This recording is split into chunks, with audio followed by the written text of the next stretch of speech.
Welcome to the Nerd Party. Hi, this is Nick Anastasiou, story editor on Star Wars The Clone Wars and Star Wars Bad Batch. And you are listening to Aggressive Negotiations. That's right, you're at Aggressive Negotiations, the Star Wars podcast that we like to think explores the unknown regions and unknown topics of Star Wars in its own unique way that you can't find anywhere else.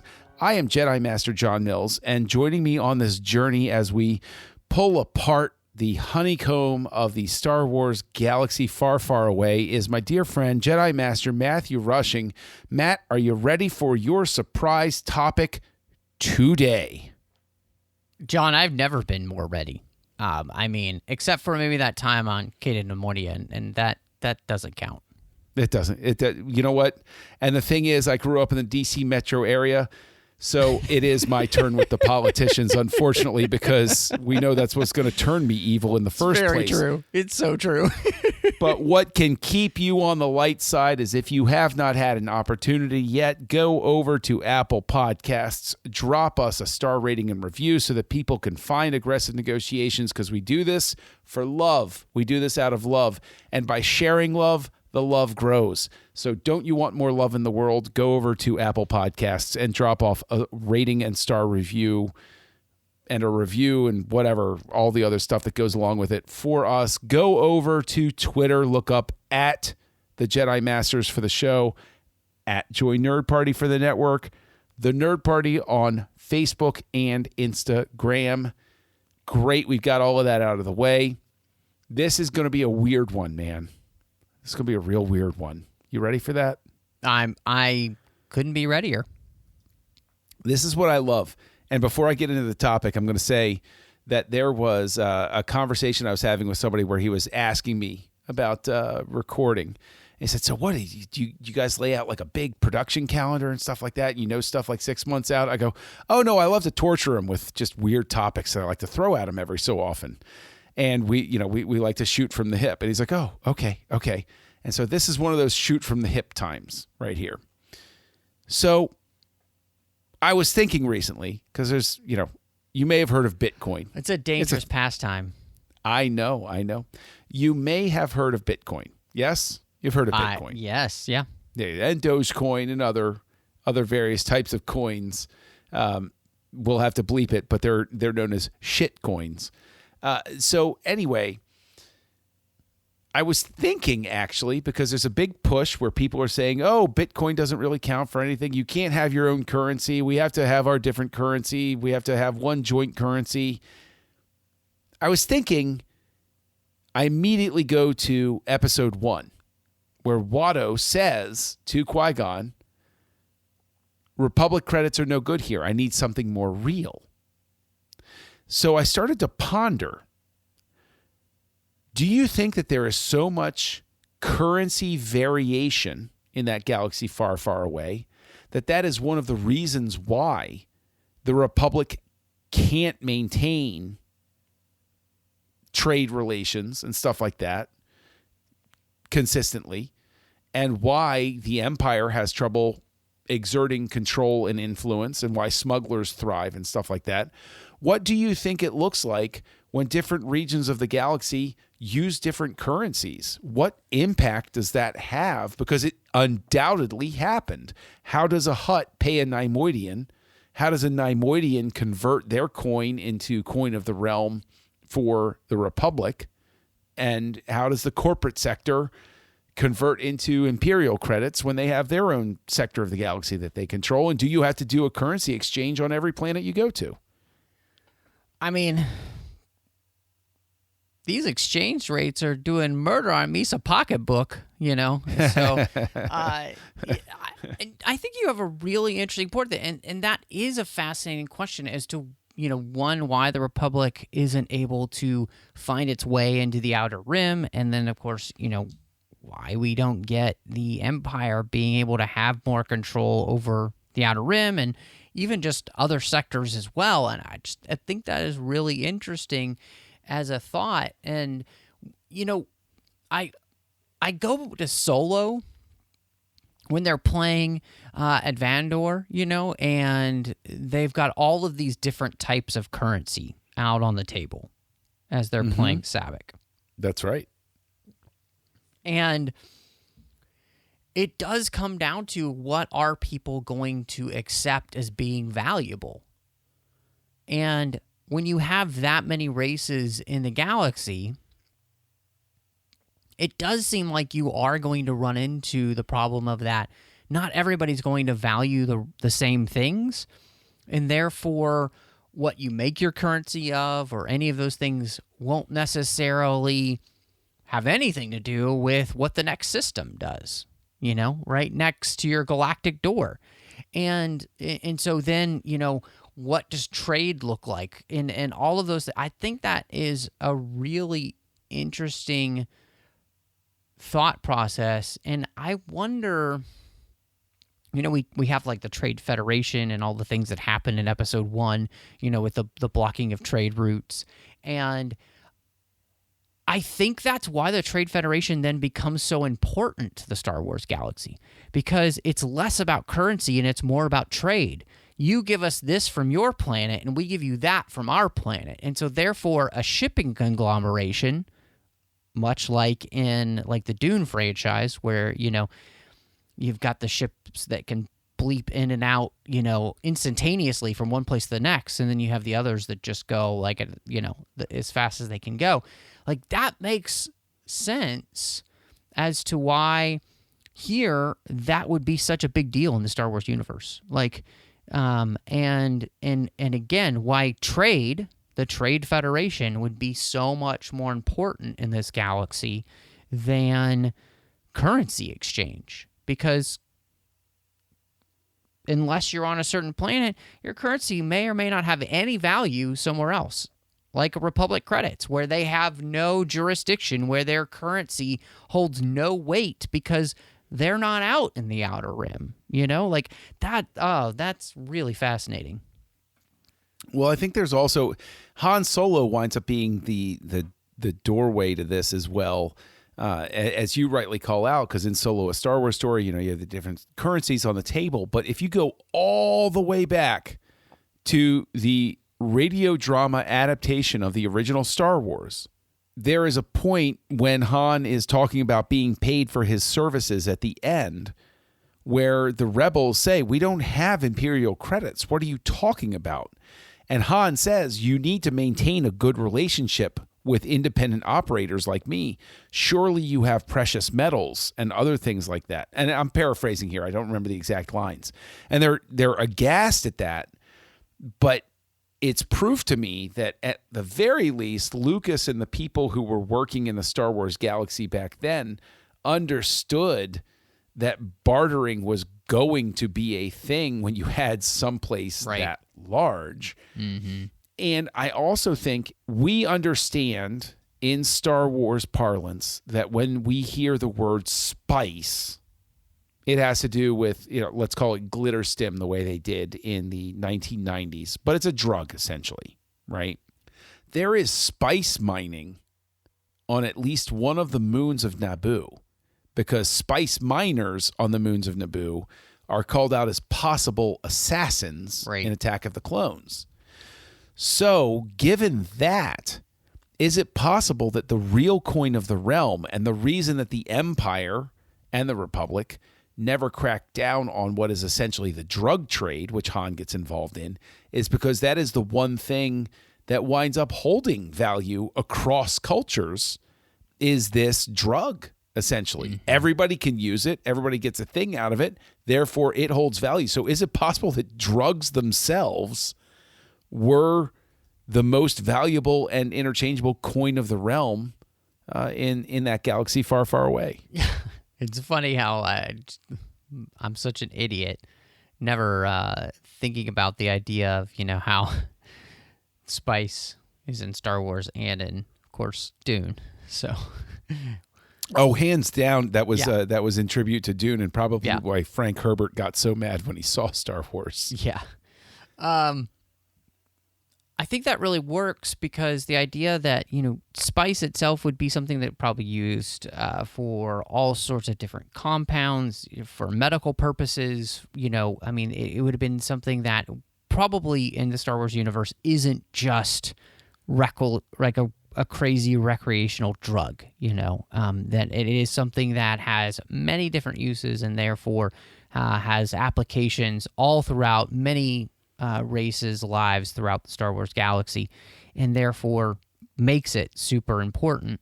And I think on top of that, you think about all of these ships, right? And all of their intricate computer work and the droids that you would have. And I think that that's where, as you mentioned, the radio dramas, obviously, precious metals and those type of things would be very important to the creation of all of those things and a way of life that the Star Wars galaxy has been used to.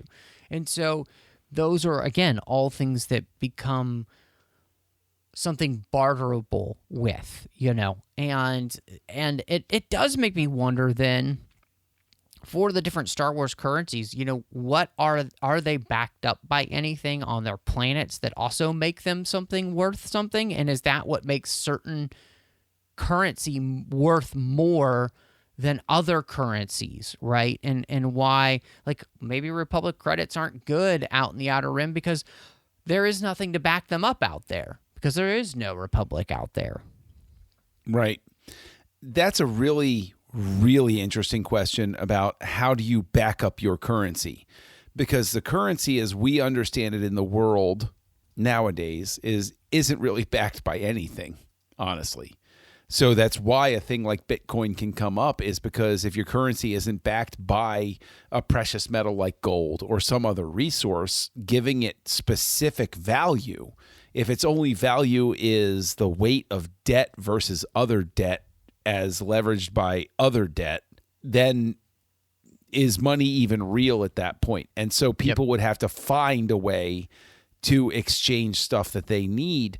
What I really think is interesting about your question is what it prompts me to think of is that Star Wars is very unique in terms of the two most popular Star franchises when I was growing up.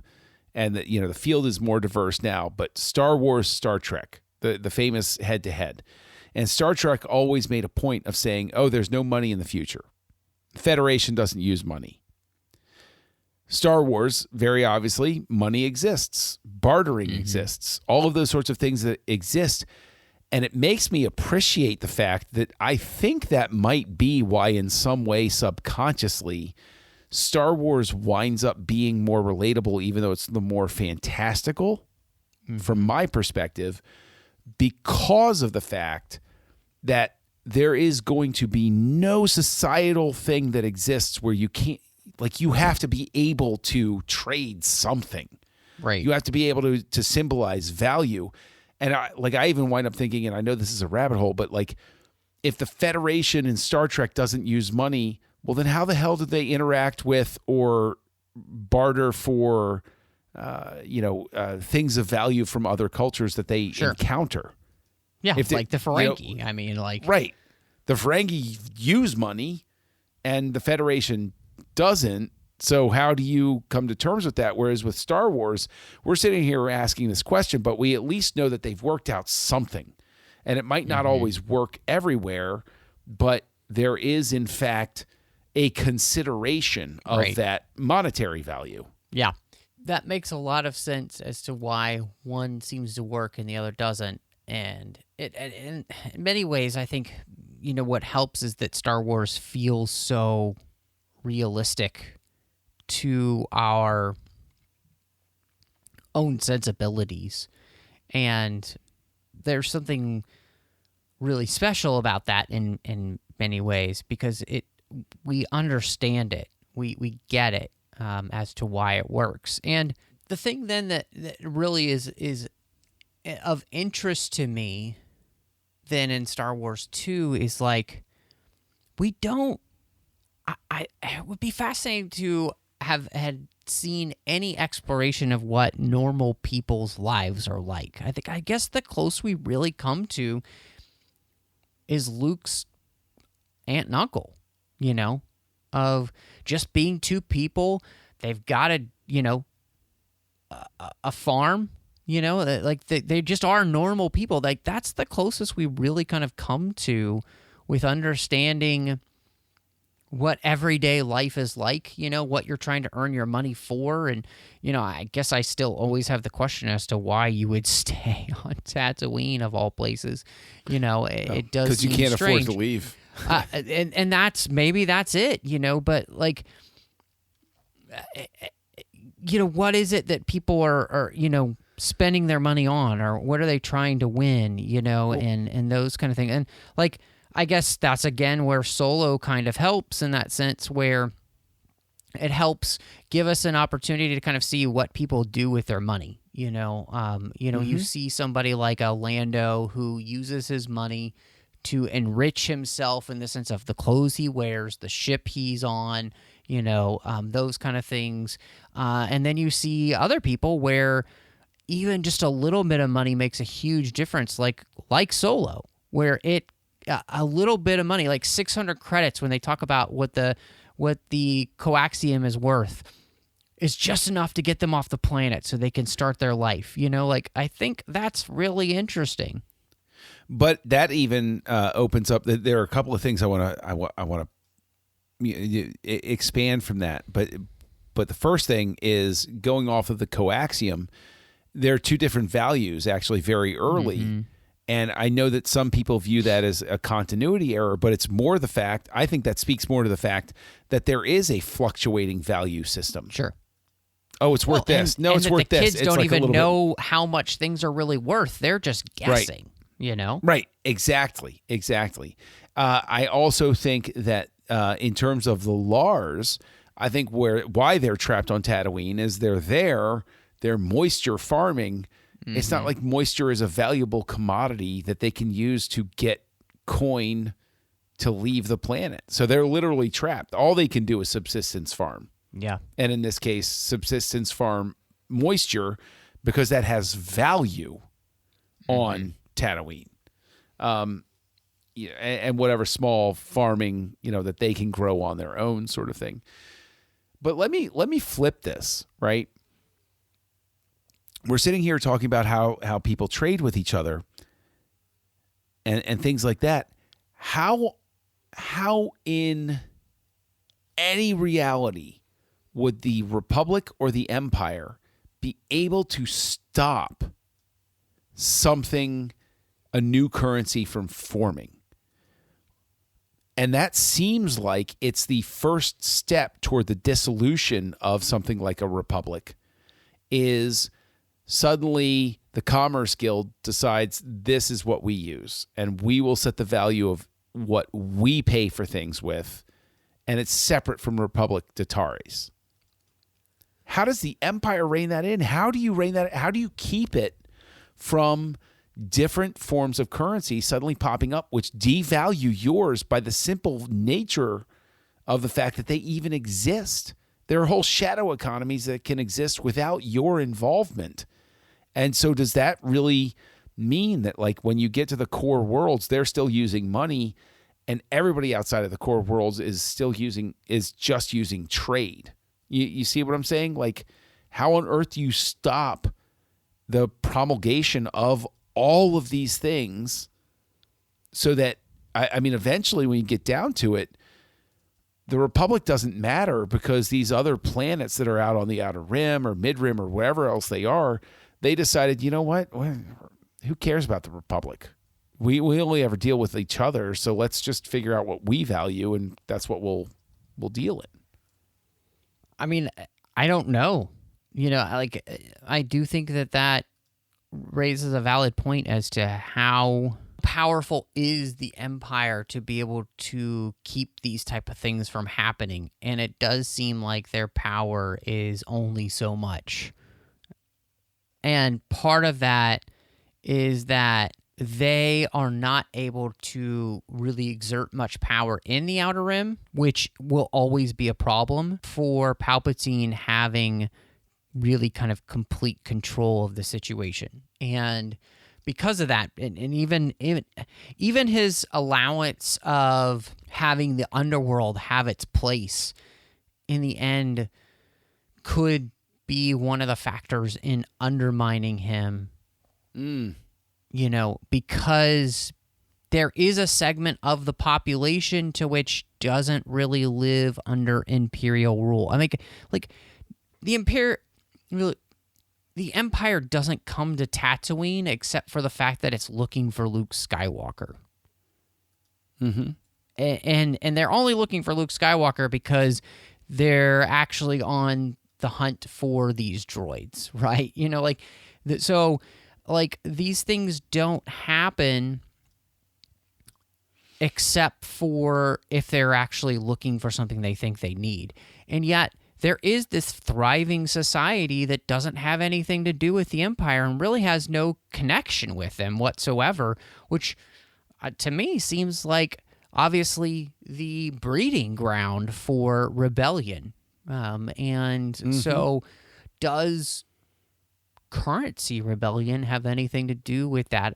That's a fascinating question, you know, and in some ways, I think people that are forced to the Outer Rim see that there is life beyond authoritarianism. Mm-hmm. And you know, when you are, wow, this is really topical, but when you go to a place that you feel completely free and normal in, and then you go back to a place where you don't feel that, it's a big difference. And so I think absolutely the whole idea of currency and trade and all of those things, when you have the freedom to be able to do that out of from under the thumb of something like the Empire, 100%, I think that has an impact. Like it's obviously we're extrapolating here, but it has to.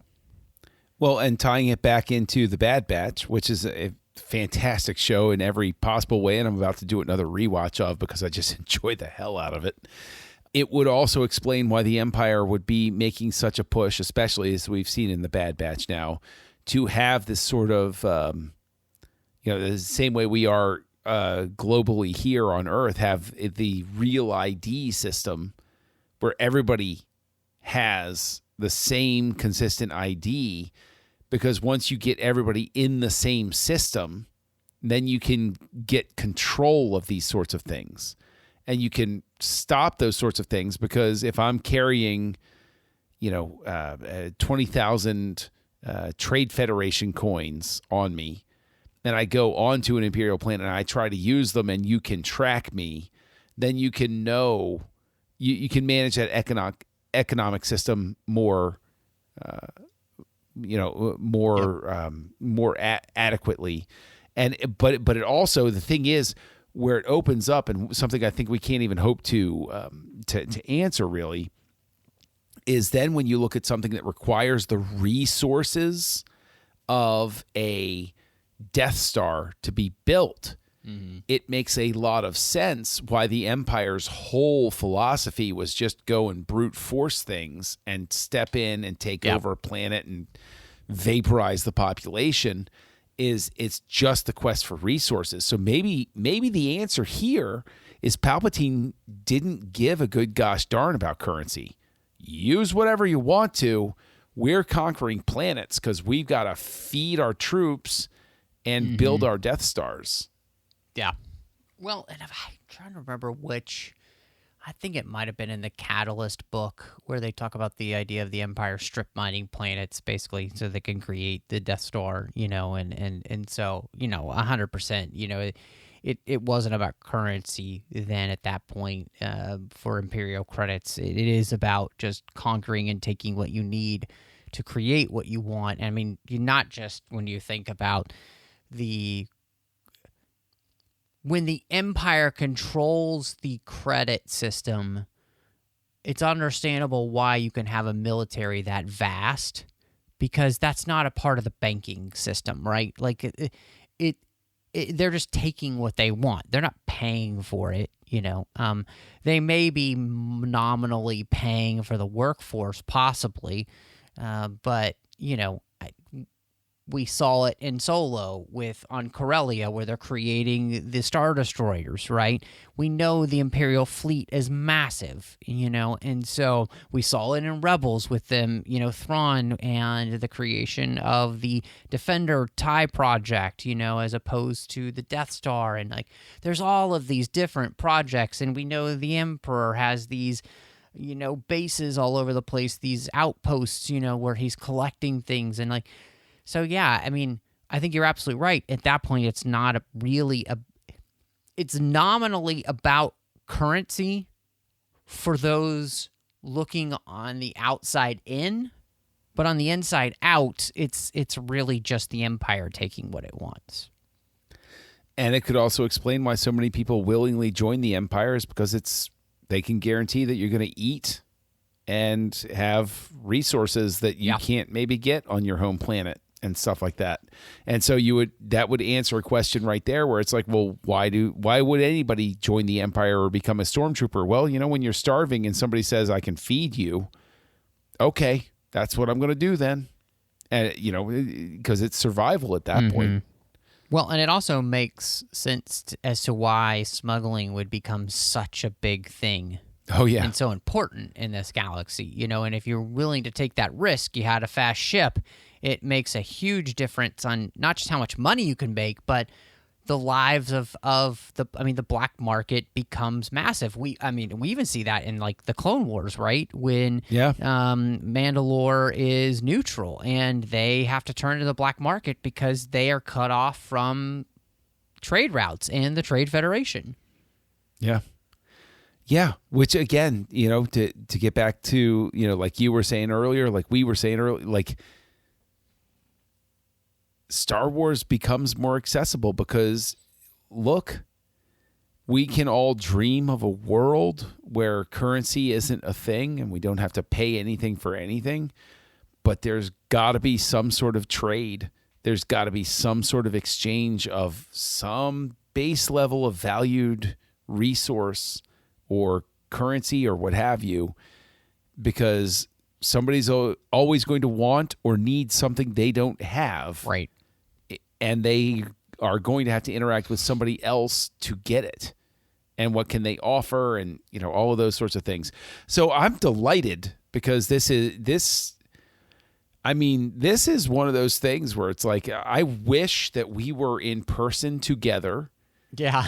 with a beer and a cigar over a campfire to go on and on about this. But I invite everybody to join in the conversation. Come on, we would love to hear from you. And I know Matt would love to hear from you. So, Matt, where can people find you out there? Well, please do hit me up on social media under the name MattRushing02. So any of the major platforms, you'll find me there. I would love to talk to you about Star Wars or anything else. And of course, here on the network, I also did a show with Drea Kaufman. It was called Owl Post, and we talked about every single chapter of the Harry Potter series, one chapter at a time. It's finished now, but it's a great show to be able to go back and listen to. Of course, you could find me over the Trek FM network. You can find me over on the TFM network doing a bunch of shows. One is the 602 Club, which is a whole side of that network that's devoted to all of the things outside of Star Trek. We talked a little bit about Star Trek on here, but that whole side of the network, we're talking about all the other fandoms we love. And in that feed, you can also find two bonus shows. One is called Assembling Avengers, and the other is Snyder Cuts. Both of those, one is about the movies that Zack Snyder directed, and the other is about the MCU. So there's just so much there for you. John's on both of those shows. He's frequently a guest on the 602 Club, so I hope you'll check that out. Also doing Literary Treks, The Orb, and Warp 5 over there. Literary Treks is about the books and the comics of Star Trek. Warp 5 is about Star Trek Enterprise, and The Orb is about Star Trek Deep Space Nine. Now, John, if people want to catch up with you and, I don't know, maybe they've got a favorite Star Wars currency, where can they find you? Oh, nobody wants to catch up with me, but I will accept any currency that you wish to exchange with me for my own invented currency called Kessel Junkie currency, which is of the realm of Kesselvania. KESSELJUNKIE on your social network of choice. Interact with me on Letterboxd. I would love that. But I'm also out there on other networks. You can find me right here on the network co-hosting House Lights, where we look at the director's works from their whole career or split up by decade or whatever other strange combination that we want to look at them.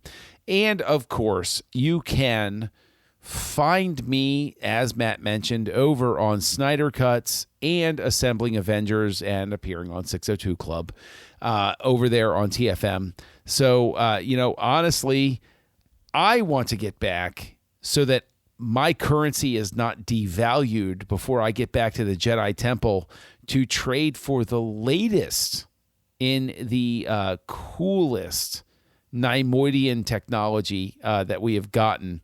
Sure, the rechargeable battery might have blown up in my lightsaber last time, but I'm willing to give them another chance. So, Master Rushing, I think it's time to close these negotiations.